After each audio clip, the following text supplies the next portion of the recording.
Pemirsa, bertemu lagi dengan saya Diah Ayu Permatasari dalam program Public Diplomasi di Mata Milenial Indonesia TV, Matanya Indonesia. Pada episode kali ini, Public Diplomasi mengulas tuntas kisah Bapak Nick Messet, ex-tokoh OPM Papua yang kembali ke pangkuan Ibu Pertiwi. Nick Messet lahir di Keder, Sarmi pada 1946. Ayahnya Tonce Messet pernah menjadi Bupati Kabupaten Jayapura 1975 sampai dengan 1982. Nick merupakan seorang putra Papua yang cerdas dan pernah kuliah di ITB mengambil jurusan arsitektur. Menjelang pelaksanaan PPRA 1969, kondisi politik Papua begitu rawan. Kala itu Nick berpikir untuk ikut berjuang bagi kemerdekaan West Papua dengan bergabung beberapa gerakan separatis yang menentang pemerintahan Republik Indonesia. Bahkan saat itu, dirinya dipercaya sebagai koordinator di wilayah perbatasan hingga menjadi pejabat penghubung dan dideportasi sebanyak 4 kali. Saat itu Nick pernah mengatakan dalam menyelesaikan masalah Papua, tokoh-tokoh Papua memiliki dua pandangan. Kalangan OPM seperti Z. Romkorem dan Jacob Proy menginginkan masalah Papua diselesaikan melalui jalur konfrontasi militer. Tapi kelompok Nick Messet memilih cara dialog yang damai. Diketahui Nick dulunya merupakan mantan petinggi dari organisasi Papua Merdeka dengan jabatan sebagai Menteri Luar Negeri. Melihat posisi tersebut, jelas jika Nick bukanlah orang biasa. Namun kini Nick Messet telah kembali membela Indonesia, khususnya hal-hal yang mengenai Papua. Satu hal yang ditekankan Nick Messet adalah keinginan dirinya kembali ke pangkuan Ibu Pertiwi, tak lain karena melihat Indonesia saat ini telah berubah. Selain itu, dengan otonomi khusus, Nick melihat Papua semakin menunjukkan kemajuan yang menggugah hatinya untuk ikut membangun Papua melalui bidang lainnya. Seperti apa kisah perjalanan beliau dari tokoh OPM hingga kembali ke pangkuan NKRI, kini telah hadir bergabung di studio bersama kami, Bapak Nick Messet. Selamat datang, Pak. Terima kasih, Ibu Dia. Terima kasih, sehat, Pak? Sehat selalu. Luar biasa, Bapak ini selalu senyum kayaknya nih. Saya jadi ikut semangat di sini. Oke, mungkin kita langsung diskusi ya, Pak ya. Berbicara mengenai organisasi Papua Merdeka atau OPM, maka semua orang pasti melihat Bapak sebagai salah satu tokoh pendiri. Nah, bagaimana ceritanya nih, Pak? Dan alasannya bisa bergabung dalam OPM, Pak? Bagus, terima kasih pertanyaannya. Saya mau koreksi sedikit, Ibu Dia. Saya bukan pendiri dari OPM. Oh, siap. Saya ini pengikut. Oh. Pendirinya itu salah satu orang yang bernama Permenas Ferry Awom, anggota PVK Papua Free Welfare Corps di Manokwari. Terbentuknya OPM sendiri tanggal 28 Juli tahun 65 di Manokwari. Di Manokwari. Jadi saya ini kecil, baru umur 15 tahun sudah tergiur untuk Papua Merdeka. Iya, waktu itu Bapak ikut mengibarkan bendera ya waktu itu? Bukan mengibarkan, saya cuma ikut lihat penaikan bendera. Iya, jadi betul. Banyak yang saya lihat sini salah, tetapi saya cuma ikut lihat. Lihat penaikan bendera, dan banyak orang yang bilang ada Kofi Annan hadir atau semua.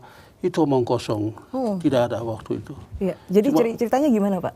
Ceritanya cuma orang-orang Papua yang hadir di situ karena kenaikan bendera yang dia dinaikkan karena disetujui oleh Dewan Papua waktu itu, Nihunerat.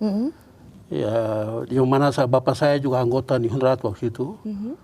Jadi mereka setuju bahwa bendera akan dinaikkan. Bendera Papua itu dibentuk tanggal 19 Oktober 1961. Itu Kongres Nasional Papua yang pertama. Dibentuknya bendera Papua. Dan lagu kebangsaan. Nah, ceritanya Bapak bergabung sendiri bagaimana, Pak? Waktu itu kan masih kecil ya, Pak ya? Ya, karena waktu itu kita dengar banyak, saya umur 5 tahun pindah ke Yoka, dari Sarmi pindah ke Yoka. Bapak saya guru. Jadi pindah ke Yoka, saya ajar siswa-siswa laki-laki di Jongens Vervolg School, itu YVVS lalu. Ada Meisjes Vervolg School untuk anak-anak perempuan di Genyem dan Jongens Vervolg School di Yoka. Untuk laki-laki. Ya, itu asrama. Lalu asrama seluruh Papua, anak-anak yang pintar ke situ. Lalu bapak saya hampir 7 tahun di Yoka, akhirnya dipindahkan guru di sekolah Belanda.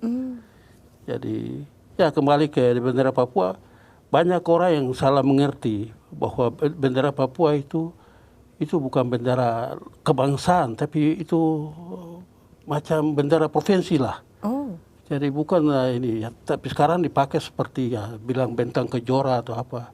Kalau tadi kembali ke cerita kenapa Bapak tertarik bergabung dalam OPM pada masa yang sangat muda waktu itu, Pak? Ya karena kita waktu muda pikir wah semua negara mulai merdeka di Afrika tahun-tahun 60-an, Nigeria berjuang. Jadi memang ada efek internasionalisasi juga ya dari dunia juga ya?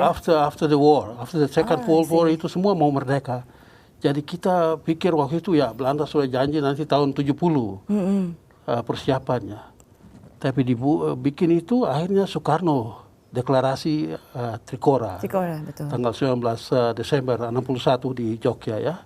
Iya. Jadi maka disitulah salahnya bahwa Presiden Soekarno bilang gagalkan negara boneka Papua. Negara boneka Papua. Lalu setiap orang tentara yang masuk di tanah Papua sampai sekarang ini pikir bahwa negara Papua sudah terbentuk. Jadi ada tentaranya, ada polisinya, enggak ada sama sekali. Tapi waktu itu Pak ketika masih muda, ketika semua ingin merdeka, yang memotivasi sebenarnya apakah memang ada unsur-unsur lain gitu? Unsur lain ya kalau kita merdeka, orang-orang tua kita bilang kita akan jadi macam negara-negara di Eropa yang semua itu. Jadi kita inginkan bahwa negara itu harus ya kita jadi juga ada mau merdeka. janji-janji yang memang ya janji-janji yang itu yang ya kita bilang ya waktu kecil ya ikut saja karena ini keinginan bahwa semua orang ya ikut. Ya, dalam perjalanan hidup Bapak kan Bapak sempat ke Bandung, sempat ke Saya ke Bandung, saya keinginan saya waktu tamat SMA tahun 66 mau jadi pilot. Mau jadi pilot, saya bilang sama bapak saya waktu itu bapak saya asisten satu dari Gubernur Frans Kasiepo. Maka bapak saya panggil karena orang besar. Waktu itu bukan asisten satu, BPH Badan Pemerintah Harian yang menasihati gubernur ada 5 orang. Bapak saya bahagian termasuk politik dan Bapak. Ya itu dia nomor 1. Jadi bapak saya panggil Mayor Auri, bilang orang Ambon bilang anak saya mau jadi pilot, dia bilang Tuhan Allah. Ini tahun 69 sudah dekat, nanti PPRA bagaimana? Saya bilang wah kalau Om sudah pikir begitu, berarti masa depan kita orang Papua akan bagaimana? Iya. Dan ternyata betul. Dari 69 sampai 70-an tidak ada anak Papua yang keluar negeri. Sekarang baru mulai banyak semua. Kesananya. Bapak waktu itu sempat tadi sekolah pergi pengen jadi pilot itu? Akhirnya ayah saya bilang kamu mau kemana? Telepon Insinyur Tobing di PU kepala. Dia bilang anak saya mau biar kasih dia ke ITB saja. Datang ke ITB 6 bulan dipanggil kembali. Bilang ada beasiswa ke Amerika untuk sekolah.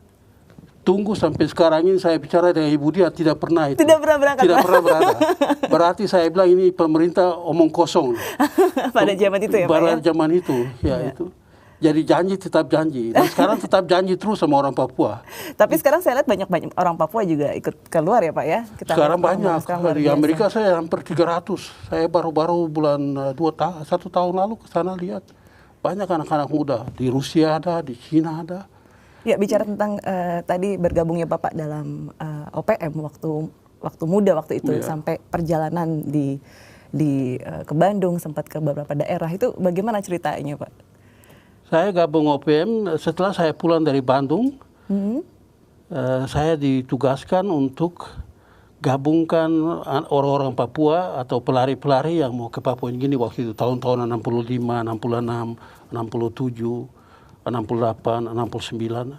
69 saya sendiri harus keluar. Saya 4 kali ditahan oleh tentara polisi. Dalam umur-umur mulai dari SMA 1, SMA kelas 1. Jadi saya buat penjara sudah terbiasa. Sudah biasa. Iya, betul. Sudah bisa. Jadi kalau orang bicara mengenai suka senang dengan Indonesia, saya tahu lebih susah daripada senang. Iya. Mungkin salah satu yang menarik bahwa Bapak adalah mantan Menteri Luar Negeri OPM, Pak. Saya mantan di sana menteri. Dan Bapak pernah menjadi warga negara Swedia. Nah, itu tugas dan peran selama 40 tahun, Pak. Jadi mantan Menlunya itu bagaimana, Pak? Ya kalau kita mau bicara ini terlalu panjang ya. Iya. Saya tugas waktu itu dipercayakan ada dua kubu di Papua Merdeka di zaman itu. Satu adalah PMK, Pembela Keadilan di bawah pimpinan Jacob Hendrik Prai yang sekarang masih tinggal di Swedia. Umur sekarang 77 tahun. Dan Set Jacob Rumkorem, Set Yafet Rumkorem yang sudah meninggal itu mantan ABRI TNI Indonesia yang dilatih di sini. Bapaknya pejuang kemerdekaan Pro Republik Indonesia. Ya, Dan anaknya lari. Bapak di sana perannya sebagai Menlu OPM apa saja gitu Pak aktivitasnya di sana selama 40 tahun loh Bapak. Saya tidak 40 tahun, saya cuma 2 tahun. Dibagi-bagi. Dan saya bukan dari fraksi RPG, Revolutionary Provisional Government. Itu saya Rumkorem. Kalau Prai, PMK, Pembela Keadilan. Jadi itu ada dua. Saya dari PMK. Jadi kita ada Menteri Luar Negeri dua karena dua faksi. Tugas dan fungsinya apa itu Pak? Tugasnya fungsi jalan keliling dunia dan bicara dengan negara-negara untuk bicara di PBB. Tapi ya, the end of the day, they say no, we have to respect Indonesia. I see. Jadi hari terakhirnya mereka bilang sorry, kita pikir bendera ini daripada bendera yang kamu kasih naik tiap hari itu tidak ada guna. Nah, itu yang menarik Pak. Dalam perjalanan ini ternyata Bapak mendapatkan bahwa merah putih memang selalu di hati gitu Pak ya? Ya, saya tahun 87 saya mimpi, saya bilang sama istri saya harus kembali ke Papua. Nanti kamu dibunuh, bunuh itu nanti Tuhan Allah yang urus. Tapi saya harus kembali. Karena saya pikir kita punya perjuangan ini sia-sia. Mulainya dari mimpi Pak? Dari mimpi. Dari mimpi? Ya. It just suddenly come atau sebelumnya ada suatu kronologis peristiwa? Ada saya tanggal 17 Januari 82, saya bertemu satu ahli nujum terkenal di dunia. Dan dia bilang, one day you will return to Papua and you will work with the government and you will meet the president. Saya kaget, saya bilang, benar. Dia bilang benar. Dan saya datang sini tanggal 17 Oktober tahun 2007 saya bertemu Presiden SBY di kantornya 2 jam. So actually initial for you join is about kesadaran dan juga support dari tadi mimpi dari ya itu mimpi yang kadang-kadang mimpi itu memberikan kami satu motivasi bahwa ini jalan salah, harus kembali. Dan saya kembali. Dan setiap orang Papua yang bilang kamu pengkhianat, silakan, that's their problem. Waktu saya keluar tidak ada orang Papua yang bilang kamu harus keluar untuk berjuang untuk merdeka. Bukan macam Nicholas Yowe disuruh oleh orang Papua untuk keluar atau Marcus Kasiepo, dua-dua sudah meninggal. Jadi saya keluar karena ingin untuk merdeka, saya keluar. Saya keliling dunia dengan waktu Menlu pakai uang sendiri, bukan pakai ini. Ada orang Papua yang kasih uang, enggak ada. Jadi selama jadi Menlu tuh semua menggunakan uang sendiri? Uang sendiri.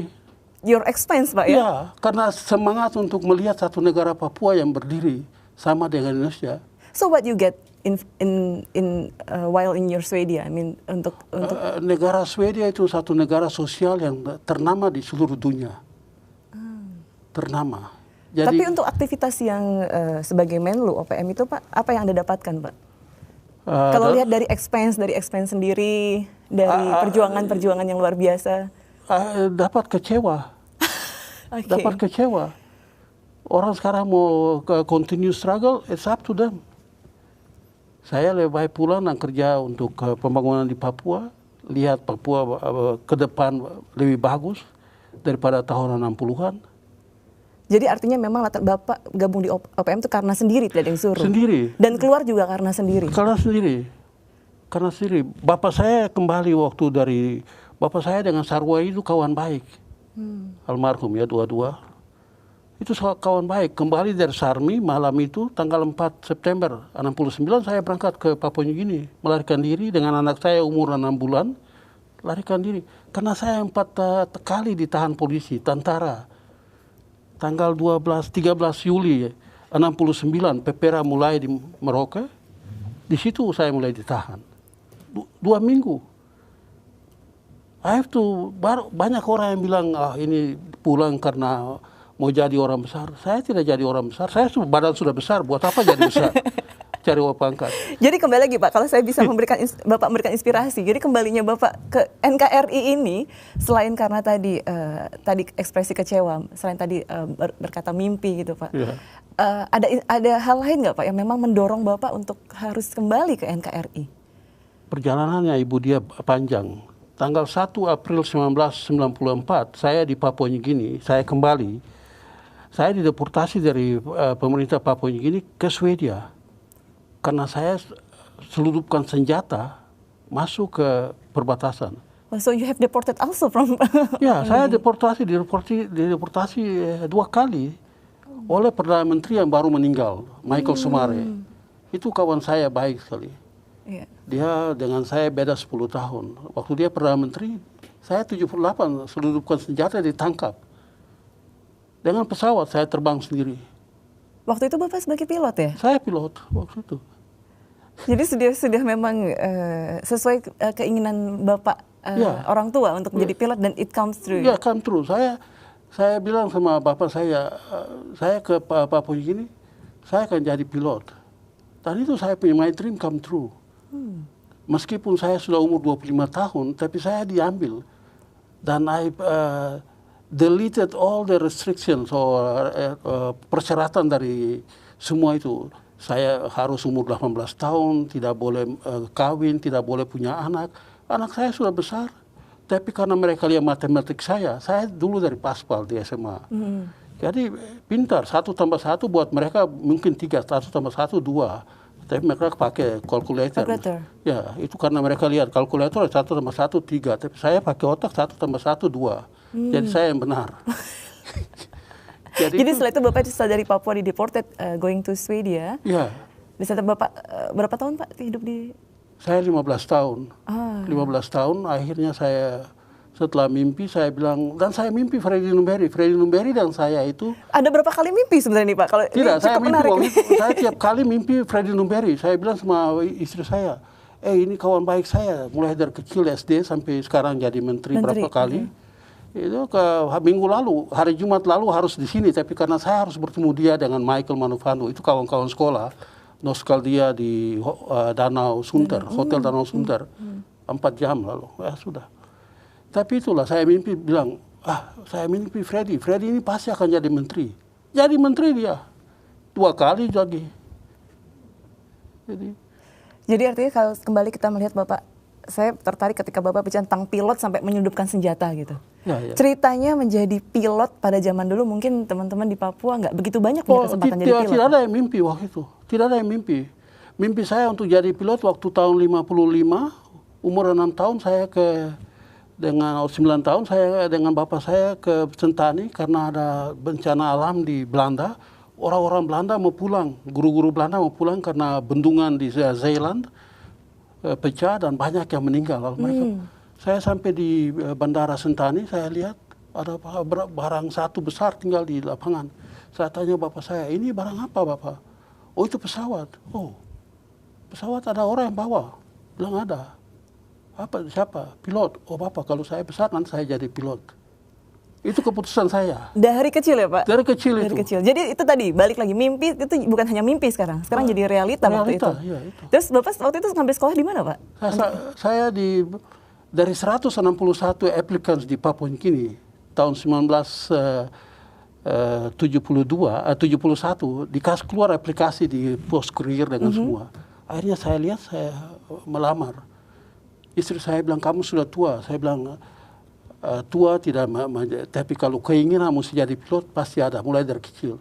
Saya lamar. Dari 161 orang applicants, diambil 50 orang, termasuk saya, untuk seleksi. Dari 50 orang, 30. Akhirnya dari 30 harus dipilih 13 orang. Dan I'm the first one di select. Saya orang pertama. Saya mesti lihat kepala dari selection board itu, Mr. Bob Love. Dia panggil saya habis interview, dia panggil ke belakang, dia bilang, Nick, the 7 panels of the members of the 7 panels already decided that we will select you first.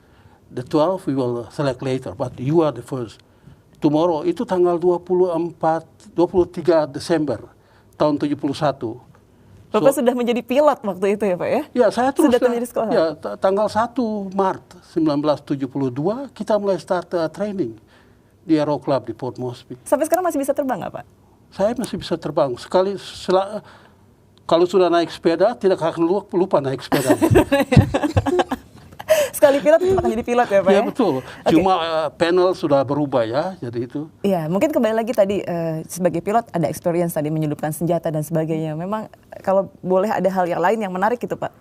Semasa menjadi pilot yang memang punya aktivitas sampai harus dideported gitu Pak dari Papua dideportasi ya betul. Dan saya masuk tahun 88 saya dari Vanuatu dideportasi lagi dari Vanuatu.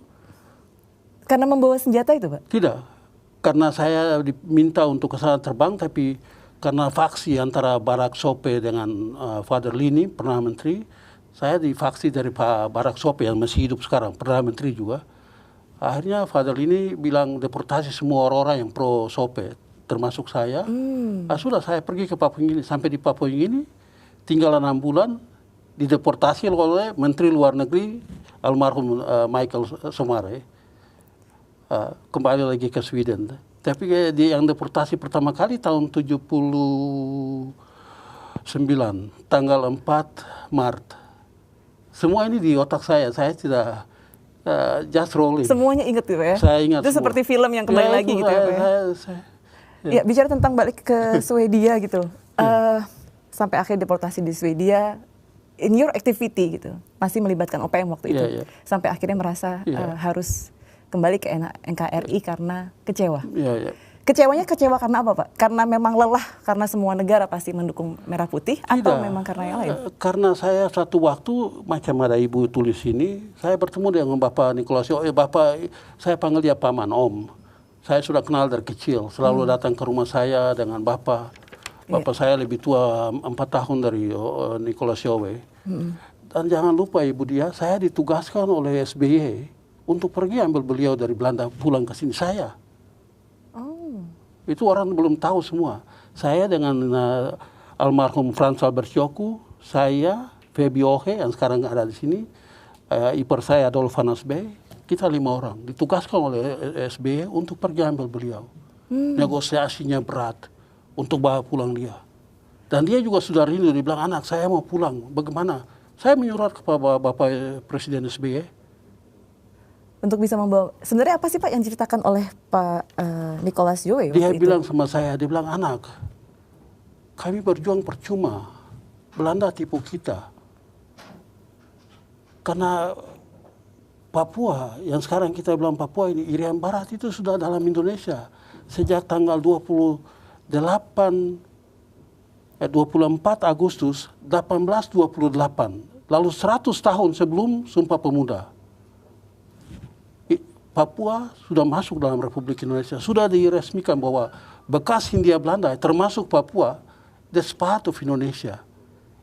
Jadi Belanda cuma tipu kita untuk bilang nanti merdeka, tidak mungkin. Dia orang ini juga sudah kecewa dan tinggal untuk pulang, tapi bagaimana caranya? Jadi artinya Pak Nicholas juga menginfokan bahwasanya Belanda mengecewakan. Dan dia itu dapat dari siapa? Dia bicara dengan John Kennedy, waktu John Kennedy, dan Presiden waktu itu. Dan Mr. Yowa waktu itu, tahun-tahun itu, dia respect oleh siapa saja. Tapi mereka bilang, we cannot do anything. We have to respect the sovereignty of Indonesia. Jadi susah. Waktu beliau kasih tahu saya, dia bilang, Om, saya mau pulang. Iya, luar biasa Pak. Berarti memang begitu banyak perjalanan untuk kembali ke NKRI ya Pak, termasuk dukungan dari Nicholas Yohe. Pemirsa, kita akan kembali lagi pada segmen berikutnya di Public Diplomasi di Mata Milenial Indonesia TV, Matanya Indonesia, masih dengan Bapak Nick Messet.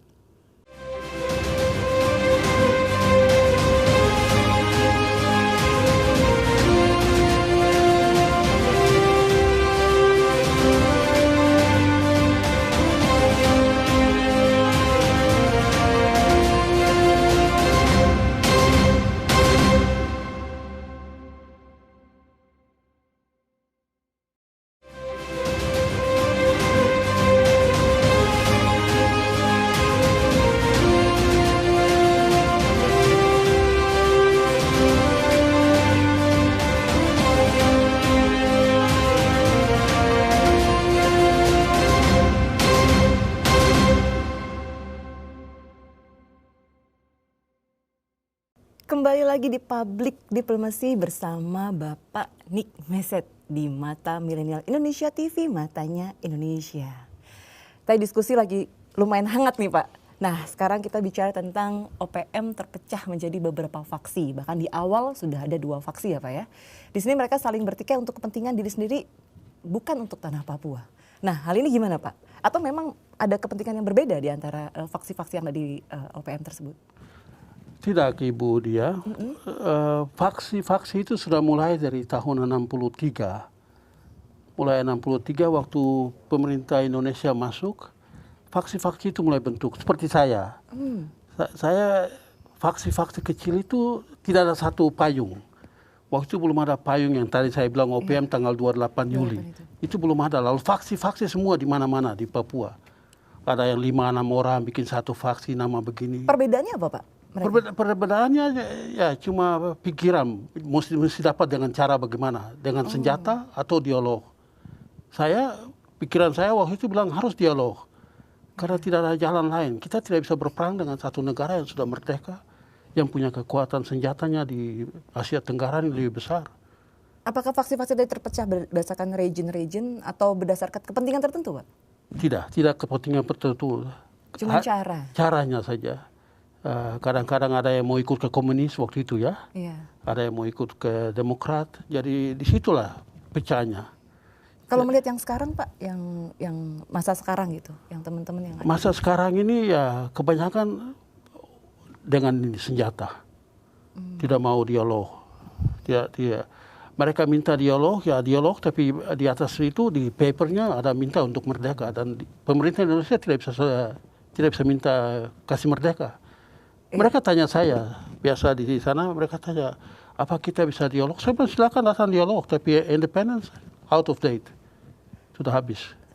Kalau melihat posisi-posisi para faksi-faksi tadi Pak, apakah ada yang dominan atau memang? Sekarang ini dengan COVID ini semua mati. Oke. Dan saya harap COVID berjalan terus supaya kita punya ini habis. Tapi jangan di ini, biar di luar negeri. Di luar negeri Indonesia jangan. Nah mungkin kembali lagi ada perjuangan Bapak Nick Meset nih. Saya takut salah ngomong tadi, panik ya Pak. Bapak masih di forum-forum multilateral. Dulu kan Bapak sempat berdiskusi melakukan perjalanan ke luar negeri untuk kepentingan OPM. Nah itu gimana ceritanya Pak? Dukungan yang dilakukan tuh dari mana gitu Pak? Layar-layar mana yang dilakukan oleh zaman dulu waktu masih di sebagai Menlu mungkin?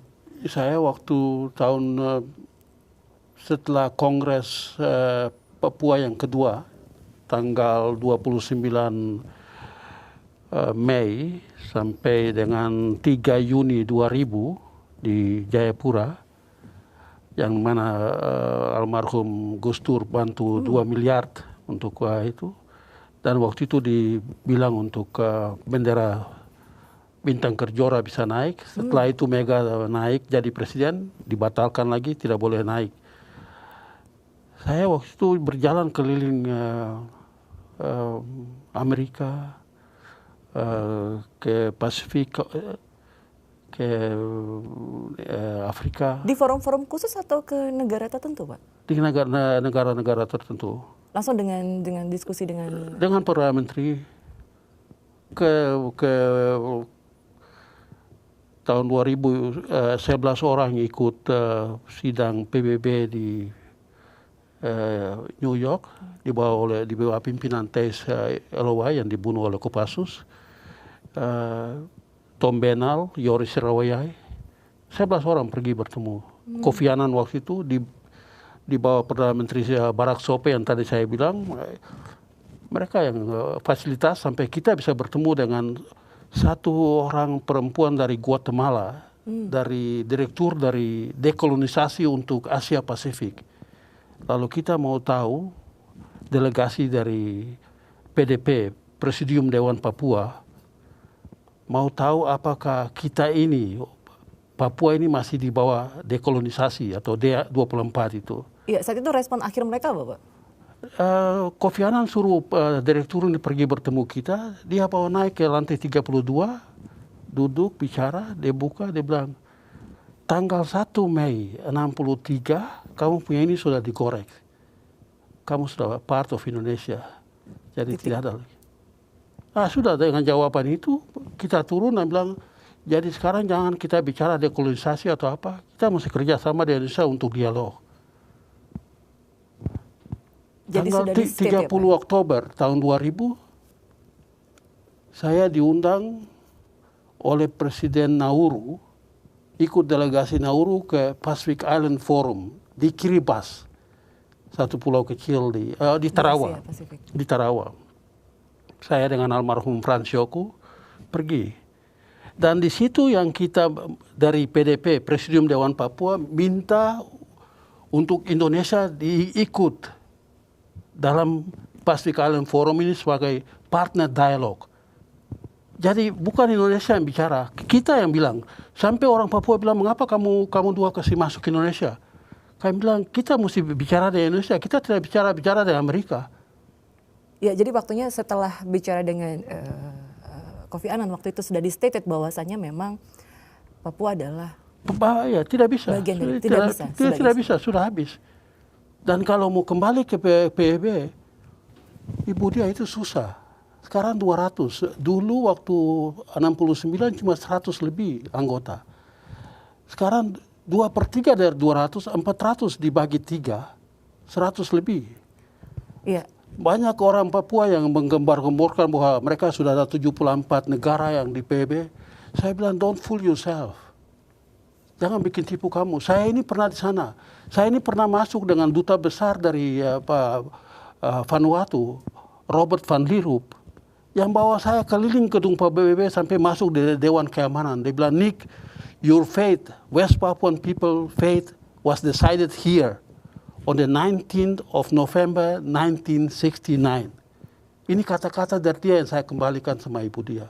Di situ, itu yang bikin saya bilang, oh kalau begitu kita berjuang percuma. Jadi secara jelas terstated bahwasanya memang dari dulu sampai sekarang memang Papua adalah integrasi dari Ya, cuma satu hal, kalau banyak orang dibunuh di Papua, ini pelanggaran HAM. Dan itu no one can stop it. Ya, mungkin kita kembali lagi Pak di di perjuangan Bapak di multilateral. Kemarin kita berjuang di sisi waktu itu Bapak presiden OPM, sekarang di sisi NKRI ya Pak ya. Ya. Kita lihat beberapa tahun ini Bapak juga sudah mulai menyuarakan aktivitasnya terhadap apa yang harus dilakukan di Papua untuk multilateral. Mungkin bisa cerita Pak di site yang di OPM sama di site yang di NKRI saat ini gitu. Saya? Iya. Oh, saya lebih senang kerja dengan NKRI. Bukan saya pengkhianat ini, tapi saya tahu bahwa sejarah menentukan. Sejarah dari dulu sudah bilang bahwa we are part of Indonesia. How can we deny that? Bagaimana kita mesti bilang, oh tidak jadi. Ini history. Jadi susah. Anak-anak muda sekarang cuma baca sesuatu dia tambah. Orang Papua tuh, orang Belanda bilang, orang Papua bisa orang pintar. Saya dengan Ibu Dia bicara sekarang sini. Nanti ada orang Papua, Ibu Dia dengan panik kemarin bicara soal Papua Merdeka. Dia tambah itu, bicara soal Papua Merdeka. Kita dua cuma bicara soal lain. Iya. Ini yang tambah. Dream. Ada dream, tapi dream yang tidak baik. Tambah yang tidak baik. Lebih baik dream macam saya untuk pulang. Ya, untuk membangun lagi. Untuk membangun kembali. Ya, mungkin kalau melihat Bapak dari pasca kembali NKRI setelah meninggalkan Papua dari tahun 60-an gitu ya. Saat ini apa saja sih yang sudah Bapak lakukan untuk membangun Papua, untuk mengintegrasikan Papua ke dalam Indonesia gitu? Saya kembali dengan tujuan mau pulang ke Papua. Saya di Kabupaten Sarmi, mereka bilang untuk pergi jadi bupati. Saya bilang saya bukan sekolah IPDN, saya sekolah pilot. Jadi IPDN itu yang bisa jadi bupati atau apa. Saya bukan ini. Saya mau ke Sarmi untuk membangun sana. Tapi karena saya punya keahlian, punya kawan-kawan banyak di Pasifik. Pernah menteri, presiden di seluruh Pasifik kenal saya. Kalau Ibu Dia tidak percaya nanti satu waktu ikut saya. Seluruh mereka Kemlu sih sampai kaget. Bilang, wah panik ke sana siapa satu presiden atau perdana menteri macam, hey my friend, how are you?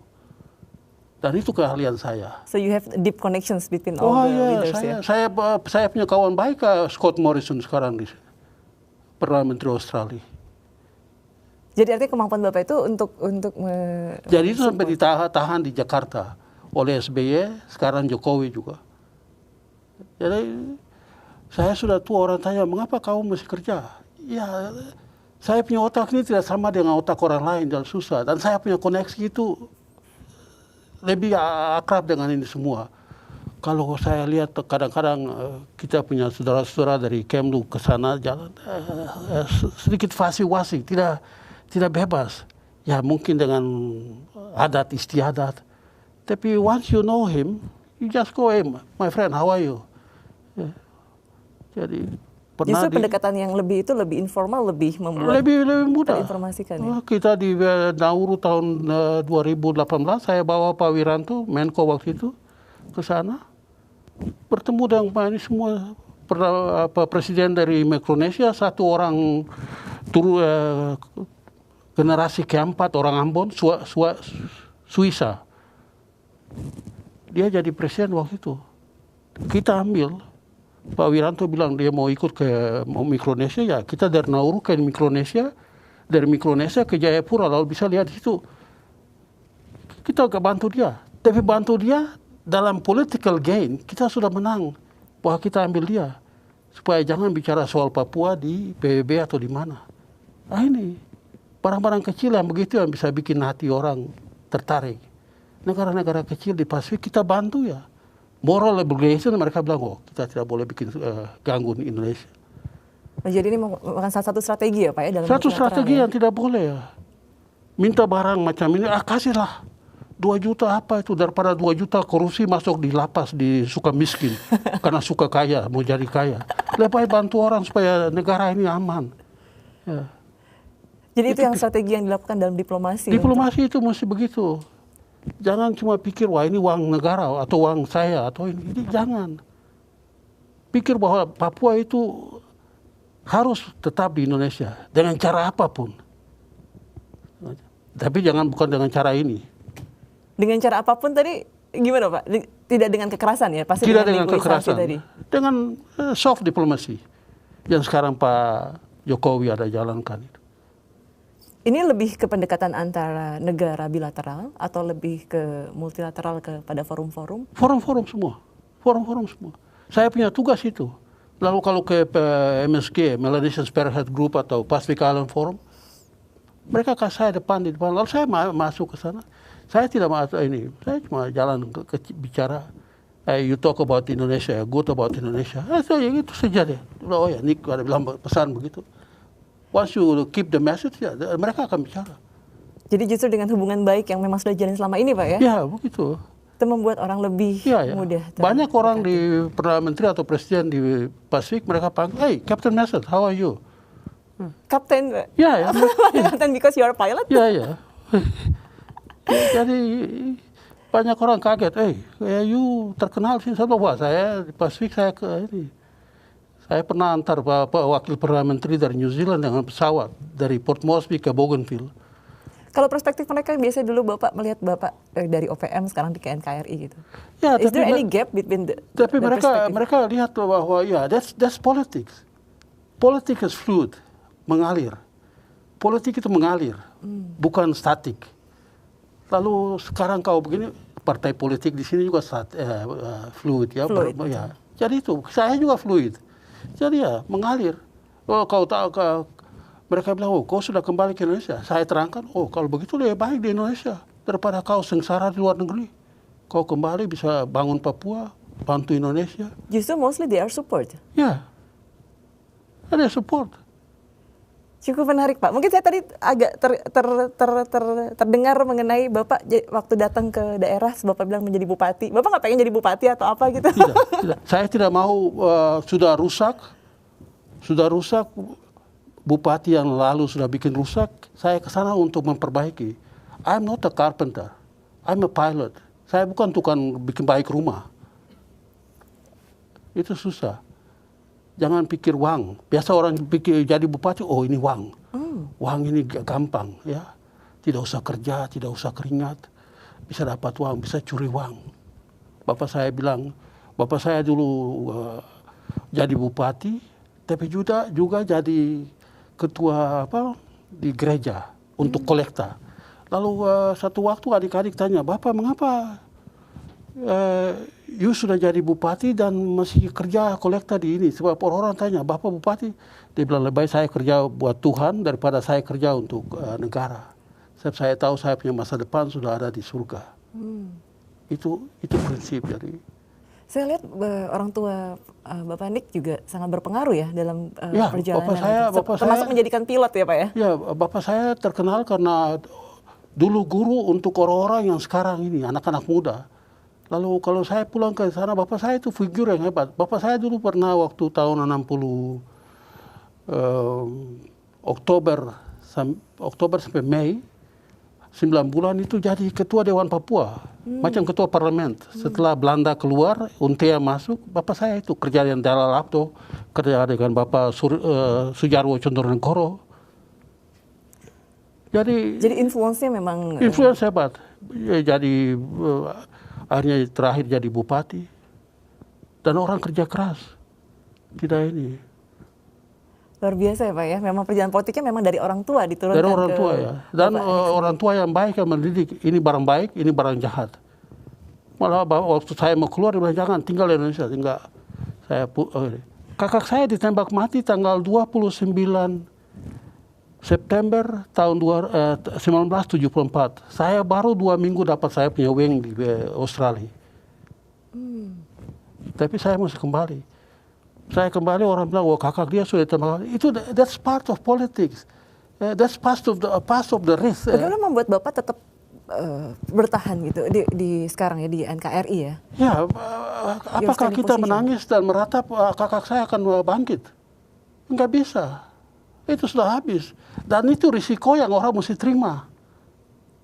Saya masuk penjara 4 kali, tapi orang bilang mesti kembali. Iya, kalau kita kembali lagi ke faksi-faksi yang ada di OPM ya Pak ya. Bagaimana cara menginfluence ini supaya memang mereka bisa kembali sadar bahwasanya kita sama-sama membangun Papua. Banyak orang sudah sadar, orang-orang Papua yang di luar negeri sudah sadar mau pulang. Tapi rasa harga diri mereka untuk kembali akan malu ya. Malu untuk kembali, sudah berjuang sesuatu yang tidak bisa dapat. Macam ke laut mengail ikan tapi tidak dapat. Ya, tapi kau mesti kembali. Ya kan? Itu ibarat saja macam saya. Ke laut mau mengail ikan tapi mesti tidak ada ikan. Saya mesti kembali ke Papua atau ke ini. Itu sama saja. Berarti kita tidak mendapat hasil merdeka.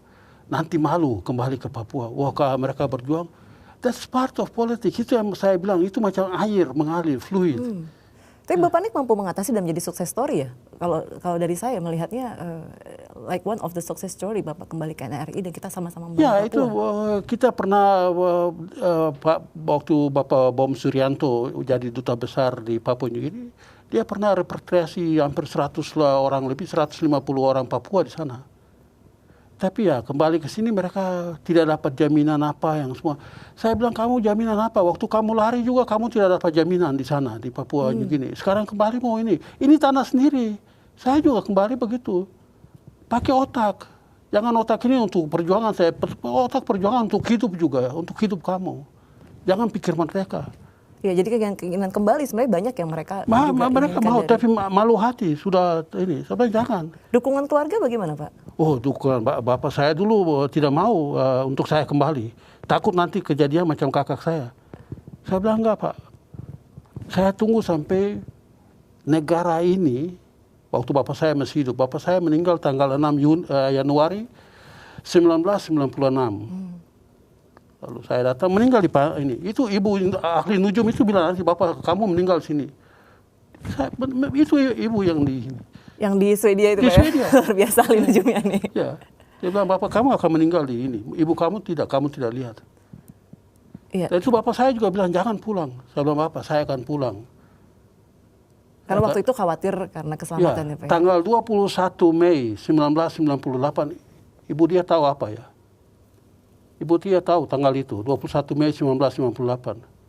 Reformasi Indonesia mulai ya. Iya, betul. Itu saya bilang, saya lihat di televisi saya bilang, Indonesia sekarang akan jadi baik. Saya bilang sama adik-adik, Indonesia sekarang akan jadi baik. Saya akan pulang. Itu yang men-trigger Bapak untuk kembali pulang. Ya, mungkin kalau melihat tadi, apa yang harus dilakukan gitu, untuk teman-teman yang masih di luar, untuk berseberani Bapak gitu? Ya. untuk kembali ke Indonesia? Kita Kadang-kadang mereka pikir bahwa mereka itu satu orang yang hebat, presiden atau menteri luar negeri yang takut masuk ke Indonesia karena mereka punya posisi sudah tinggi macam Tuhan. Tapi kita mesti tahu bahwa ini posisi di dunia. Anytime we can come back and say, I make mistake, do forgive me. Kembali lagi ke Tuhan ya Pak? Ke Tuhan dan datang kembali. Itu yang saya bilang sama Pak Presiden SBY. Bapak, saya minta maaf, saya sudah keluar tapi saya mau kembali. Ya Bapak, sekarang tugas kamu pergi ke Amerika bicara dengan Congressman Eni Falamufaga yang selalu bicara Papua di Kongres. Dan itu kawan baik saya pergi bicara dengan dia. Eni sudah meninggal, tapi saya bawa dia ke Indonesia. Saya punya hasil usaha. 6 negara yang Ibu, atau 7 negara yang tahun 2016 Ibu pernah dengar bicara di PBB mengenai. Saya buat itu semua. Saya bawa Presiden Nauru ke sini. Dan semua support? Semua support sekarang tukar habis. Tidak ada ini. Jadi memang perjuangan Bapak luar biasa ya? Oh ya, banyak orang bilang saya diam, man behind the skin. Saya tidak mau tonjol saya. Kalau sekarang mau bicara, saya bicara. Orang tahu saya siapa. Ini belum pernah terjadi, saya buka begini, Ibu. Luar biasa Pak Nik. Saya sampai tertegun nih sebenarnya. Sungguh sangat menginspirasi ya, terutama supaya harapan dari teman-teman yang di luar sana untuk kembali ke sini. Jadi orang-orang yang belum kenal saya bilang, Pak Kapolres Tito waktu bilang ini orang ini hebat. Dari 7 negara sekarang tidak ada negara di Pasifik yang bicara soal Papua. Sisa 1, Vanuatu. Vanuatu sudah bicara sama saya. Covid habis, kita mau pergi bicara dengan Indonesia. Wala. Luar biasa. Pemirsa, diskusi akan semakin menarik. Kita akan temui pada segmen berikutnya di Public Diplomasi di Mata Milenial Indonesia TV, Matanya Indonesia.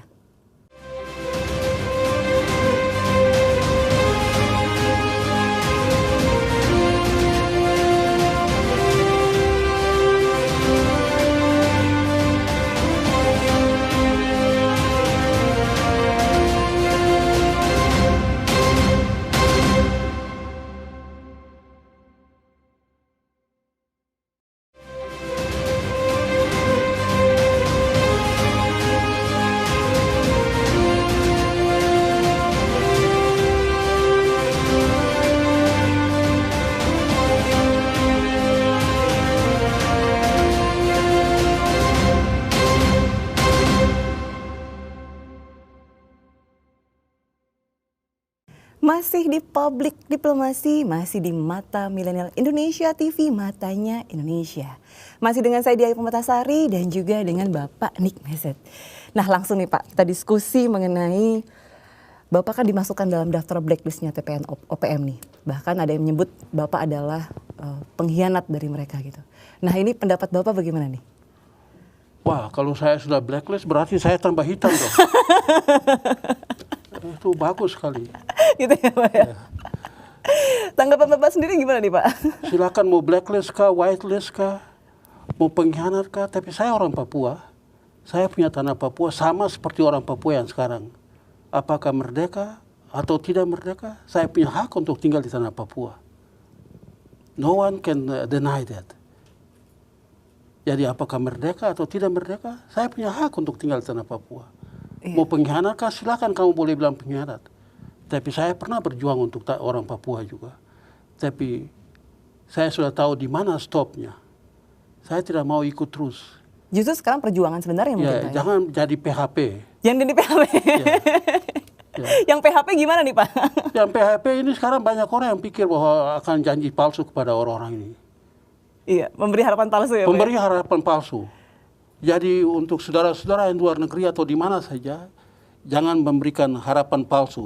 Pemberi harapan palsu. Pemberi harapan palsu kepada rakyat Papua bahwa bila nanti tahun 2000 sekian 2025 kah merdeka. Tidak ada itu. Kembalilah ke tanah ini. Tanah yang besar, nomor 4 di dunia. Untuk membangun tanah Papua ini. Ya, jadi artinya malah harus kita memberikan harapan yang benar-benar ada. Yang benar-benar ada. Yang sekarang real yang di tanah Papua. Jangan cuma mimpi-mimpi bahwa kalau merdeka nanti buat ini, buat itu. Kau mimpi untuk mati juga lebih baik begitu daripada mimpi yang tidak akan jadi. You have to dream the reality. I see. Mungkin kalau dilihat dari selama ini mungkin Bapak kan juga berhubungan dengan beberapa orang waktu masih di OPM ya Pak ya. Itu tanggapan mereka ketika Bapak kembali ke NRI, apa yang mereka lakukan gitu? Apakah Bapak diancam atau mereka mengajak diskusi? Malah saya yang ngancam mereka. Saya pernah mau pukul Benny Wenda di Huniara dengan banyak-banyak kawan. Karena mereka tahu saya dulu di hutan, saya ini pegang senjata. Saya komando juga di hutan, dan itu mereka tahu saya siapa. My background is fighting. Kamu ini apa? Saya pegang leher, putar, lihat ke belakang, jalan ke muka. Jadi susah. Kalau mereka bilang, that is my choice. Saya tidak paksa kamu, tapi kamu lihat apa faktual di dalam dunia ini. Dunia tidak, mereka cuma omong kosong, janji-janji PHP yang itu. PHP selalu Pak ya? Pemberian harapan palsu kepada rakyat Papua. Saya sudah cukup 40 tahun di PHP oleh orang luar. Pemberian harapan palsu bahwa Papua akan merdeka tahun begini. Lebih baik saya pulang ke Indonesia supaya meninggal di sana ditanam baik-baik. Daripada saya meninggal luar negeri, mayat saya yang dibawa ke Papua. Banyak orang Papua yang bikin begitu. Ya, jadi artinya ketika OPM masih menyuarakan mengenai kemerdekaan Papua, jadi ini sudah tidak relevan ya Pak ya? Tidak relevan. Karena PHP tadi. PHP, pemberian harapan palsu kepada bangsa orang Papua, yang mulai dari tahun 63, saya dengar itu, dan pemberian harapan palsu itu yang bikin saya lari keluar. Lebih baik saya kembali untuk HPH. Apa itu Pak? Hutan potong hutan. Untuk pengolahan hutan ya, Pengolahan lebih hutan. baik. Bahkan untuk kemajuan Papua itu sendiri itu. gitu. Ya, kita melihat memang Presiden Jokowi melakukan pendekatan soft approach untuk menghadirkan negara di tanah Papua. Salah satunya menerbitkan Impres yang kemarin Pak ya, nomor 9 tahun 2020, kebijakan yang membuat rencana aksi percepatan pembangunan kesejahteraan masyarakat Papua. Nah, apakah strategi ini bisa mendegradasikan narasi-narasi yang dilakukan oleh OPM selama ini, Pak? Bisa saja, asal saja Bapak Presiden punya impres ini dijalankan dengan baik. Orang-orang yang di bawah itu, penyelenggara di lapangan ini, karena Bapak Presiden dulu di istana atau punya kerja banyak, orang-orang yang ditunjuk untuk melakukan impres itu di tanah Papua harus benar-benar orang yang betul. Jujur, setia mengabdi kepada Presiden untuk membangun tanah Papua, mensejahterakan orang rakyat Papua itu. Justru artinya impres itu harus diikuti oleh komitmen dari... Ya, dan bicara dengan orang-orang Papua apa yang mereka mau. Jangan paksa orang Papua ikut apa yang Jakarta mau. Ini yang salah di situ kadang-kadang. Ya, bagaimana peran Bapak Nik sendiri untuk bisa menyuarakan tadi ada beberapa yang harus dipatuhi itu, seperti komitmen, loyalitas, integritas yang ada di Papua atau pemerintah di Papua. Saya bisa bilang kepada Menko Polhukam atau Bapak Presiden, Wapres, bahwa orang-orang yang di bawah itu yang mesti kerja baik. Kalau tidak, atau di daerah, gubernur, bupati, wali kota, sampai kepala desa, bahwa uang itu dipergunakan untuk pembangunan, bukan untuk kamu punya famili atau keluarga. Tidak boleh. Kalau orang sudah pikir untuk uang, berarti pembangunan akan macet. Karena korupsi merajalela. Ya, Disitulah. Ada strategi khusus mungkin Pak untuk merimain juga untuk masyarakat ya? Seleksi orang-orang yang punya kejujuran dalam bekerja. Bisa dilihat situ. Banyak orang Papua yang cuma pikir, ya ini kesempatan jadi bupati bisa dapat duit. Banyak orang pikir begitu. Saya orang Papua, saya bicara terus terang. Dan Bapak juga melihat contohnya orang tua Bapak yang memang jadi bupati saya ya Pak ya? Bapak saya juga jadi bupati. Waktu meninggal di tabungannya cuma 3 juta. Saya bilang sama bupati-bupati, sekarang bupati-bupati coba, ada 2 bupati duduk. Sekarang saya mau tahu berapa rekening kamu di dalam bank. Pasti ratusan juta. Bapak saya meninggal cuma 3 juta. Itu orang yang jujur kerja. Dan mereka tahu Bapak Tonce Meser itu bupati yang hebat. Yang kerja untuk rakyat. Dia bilang sama saya, anak, kalau you mau jadi orang besar, mengabdi kepada rakyat. Mengabdi kepada rakyat. Jangan lihat kau punya posisi gubernur atau bupati, tidak. Itu jabatan, tapi mengabdi kepada rakyat itu dari hati. Iya, kalau kita memang Impres nomor 9 tahun 2020 ini memang spesifik Pak, mengatur kementerian ini melakukan ini, kementerian ini melakukan ini gitu. Nah, menurut Bapak apa yang harus perbaiki menurut koordinasi atau sinergi yang memang harus dilakukan oleh para kementerian tersebut? Banyak kementerian. Saya bertemu Bapak Wapres tanggal 30 Juni tahun lalu, bicarakan soal-soal ini yang sekarang ini mereka bicarakan dan saya minta Bapak Wapres sampaikan kepada Bapak Presiden Jokowi untuk kalau mendirikan satu badan itu lebih baik cari orang Papua yang punya kredibel, yang bisa tanggung jawab, yang bisa paksa orang yang bisa bicara dan terus jalankan. Supaya jangan kasih orang di luar Jawa. Kalau di luar Jawa orang Papua bisa ini. Sudah tahu orang Papua punya agresif ya. Mereka marah ya. Ya tadi balik lagi saya agak tertarik Bapak bilang bahwa orang Papua agresif ketika Bapak keluar dari OPM dan kembali ke NKRI. Respon mereka malah Bapak yang mengancam gitu. Itu gimana bisa seperti itu? Mengancam dalam tadi yang ketika Bapak keluar dari OPM kan responnya mereka apakah yang mengancam atau yang melakukan aktivitas mengajak diskusi dengan Bapak gitu. Itu sebagai pertentangan otak, cyber saja. Cyber yang mau kasih takut saya, bilang kami akan tangkap kamu atau bunuh. Silakanlah. Tapi ada Pak yang macam itu? Ada, tapi silakan saja. Tapi kamu lihat saya dari jauh sudah takut, lari. Kamu tidak berani. Tidak berani. Karena saya berjalan ini dengan Tuhan. Saya punya keputusan bukan saya yang buat, Tuhan yang buat dan kasih tahu sama saya untuk kembali ke sini. Lalu God will protect me, no one else. Berarti melihat kronologis Bapak dari awal sampai akhir gitu ya, keberanian Bapak luar biasa ini. Terima kasih. Memutuskan banyak hal gitu. Nah itu ada sesuatu yang memang harus kita pelajari nggak sih Pak dari inspirasi ini? Ibu dia bisa ambil saja apa yang positif untuk ibu silahkan, tapi yang negatif jangan. Itu manusia semua punya kelebihan dan kekurangan. Jadi itu ya. Saya tertarik sekali dengan ibu dia punya pertanyaan-pertanyaan. Ini menyangkut hidup saya. Kelanjutan hidup saya ini bukan orang yang pegang, Tuhan yang pegang. Lalu saya kembali ke Indonesia ini, ya saya cuma pasrah dan bilang ikut Tuhan yang kembali. Termasuk keputusan mau kembali ke NKRI ya Pak? Ya. Dan berjuang di NKRI ya. Itu absolut. Itu tidak ada orang yang Papua yang berani bicara sama saya. Untuk bilang, kamu pengkhianat. Dia bisa bicara dari jauh pengkhianat, tapi dia tidak, muka dengan muka dia takut. Terlebih saya orang tua, saya pelaku sejarah. Anak-anak muda yang sekarang tidak berani. Hanya mendengar, melihat. Mendengar, saya melihat, baca, tambah lagi. Iya. Tambah bikin PHP itu. Bikin PHP. Jadi susah.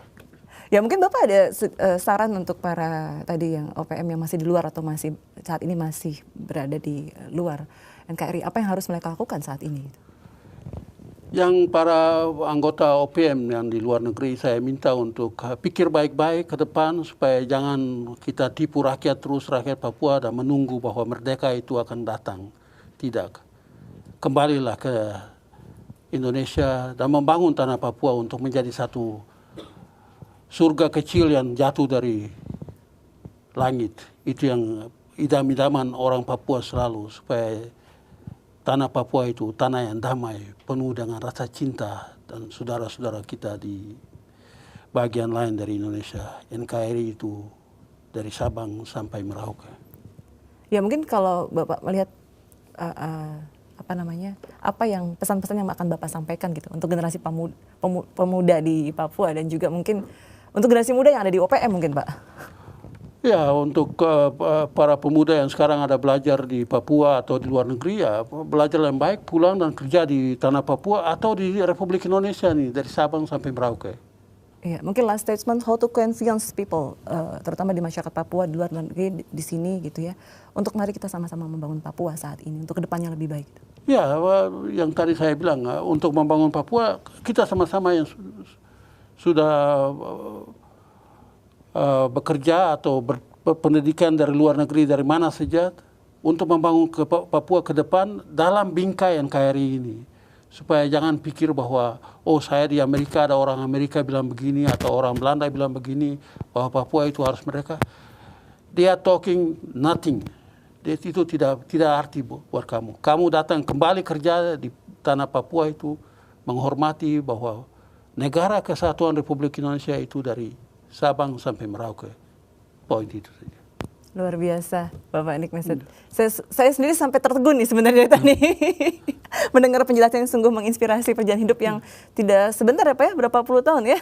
Ya, saya 38 tahun saya kembali. Saya kembali ke Indonesia tanggal 1 April 1994. Tapi saya lihat keadaan tidak itu, akhirnya saya kembali lagi. Saya kembali ke Papua tahun 2000 ikut kongres ke PBB kembali. 2005 ada orang yang ke Swedia bilang saya untuk Bapak mau datang ke Indonesia untuk lihat-lihat. Saya bilang, oh, silakan Bapak, saya datang lihat apa yang terjadi di sana tanah Papua apa. Saya datang, saya lihat, tidak bertemu siapa-siapa. Pergi ke Papua, lihat semua, kembali. Saya bilang, oh nanti saya tunggu, pikir-pikir dulu untuk saya kembali. Dan akhirnya kembali betul di sini. Akhirnya kembali betul. Terima kasih kepada Bapak Nick Messet atas waktu dan diskusinya yang luar biasa. Sampai bertemu kembali di episode selanjutnya Public Diplomacy di Mata Milenial Indonesia TV, Matanya Indonesia.